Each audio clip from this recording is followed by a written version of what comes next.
When the Allies conquered Nazi Germany and liberated concentration camps, they came across scores of war crimes that needed punishing. Inside camps such as Auschwitz and Bergen-Belsen, hundreds of thousands of prisoners were suffering and subjected to true atrocities such as diseases, starvation, and ultimate poor living conditions that were upheld by these evil guards. But when Bergen-Belsen was liberated, the British discovered a number of female guards, and many around the world were shocked to see how some of these young women had inflicted such evil unto other people.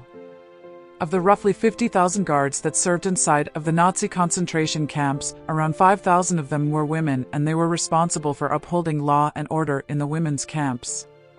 Many of these women had grown up with the Nazi race laws and sought to serve Hitler in his plan to exterminate certain races from the face of Europe. But what is the real story behind the terrifying female guards at these camps? To help support the channel, kindly subscribe and leave us a comment. In line with recruitment, female Nazi guards tended to be from lower to middle-class backgrounds. The guards usually had little or no relevant work experience with prisons or similar areas under their belt upon recruitment. It was also common for their professional backgrounds to heavily vary, since there were no requirements other than simply being willing to carry out orders. They came from all walks of life, from women who worked on trams, hairdressers, waitresses, former teachers, actors, and singers as well. Many of these guards joined the SS because of the incentives offered and the fact that they could earn more money, and a higher social status that they were accorded in their normal jobs was a no-brainer. They reacted to advertisements in which women were encouraged to show their support for the German Reich and were invited to join the SS retinue, an SS sub-organization for women. In certain situations, female offenders were recruited and granted freedom in exchange for serving as guards in these camps. In addition to these recruitment efforts, there was a feeder organization known as the League of German Girls that indoctrinated young women into wanting to join the SS and eventually acquire a genuine hatred for specific ethnicities. These women were usually sent to concentration camps to observe and learn how to become prison guards. They were taught by experienced members of staff such as Maria Mendel on how to inflict a reign of terror and absolute horror onto the inmates. Irma Gries was an SS guard serving at the concentration camps of Auschwitz and Ravensbrück. She also served as a warden on the women's section of Bergen-Belsen. Irma Gries was known as the Beautiful Beast, and she would regularly patrol with her dog and encouraged her dog to attack prisoners. Gries was also known for her evil in terms of exterminating prisoners with her whip and pistol. She is particularly notorious for her sexual violence against inmates. She was also known for her frequent sexual relationships with a number of other guards. One of her lovers was none other than Joseph Mengele, the Angel of Death. She was part of the gas chamber selection and often chose women based on whether she believed them to be more beautiful than she was. Gries had a thing for personal grooming, expensive custom clothing, and the overuse of perfume, which was believed to be a deliberate act of sadism against the female inmates who obviously had nothing.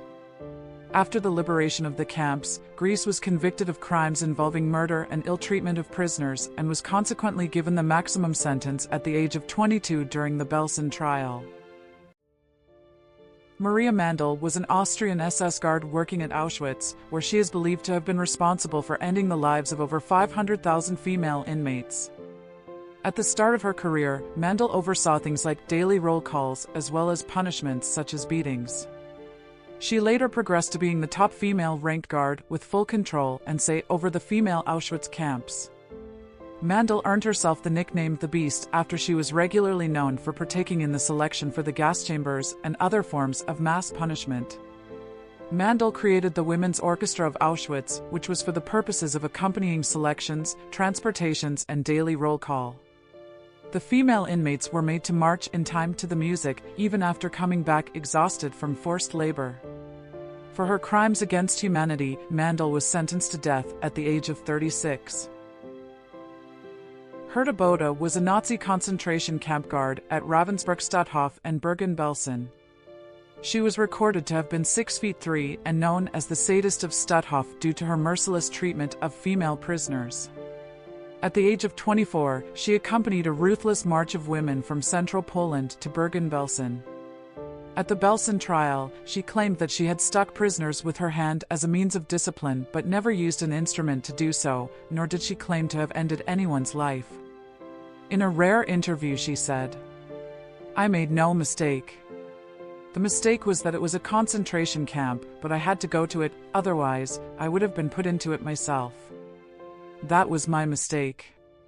She also outlined that when the camps were liberated, she was forced to bury rotting corpses in mass graves. She stated that those forced were not allowed to wear gloves and had to carry them themselves with no aid whatsoever.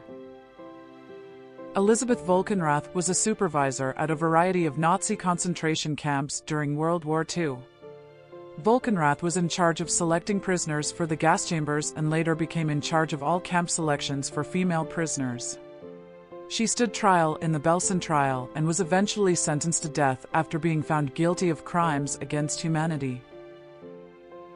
Strictly speaking, Koch was not an SS guard herself, but her husband Karl Koch was the commander of Buchenwald.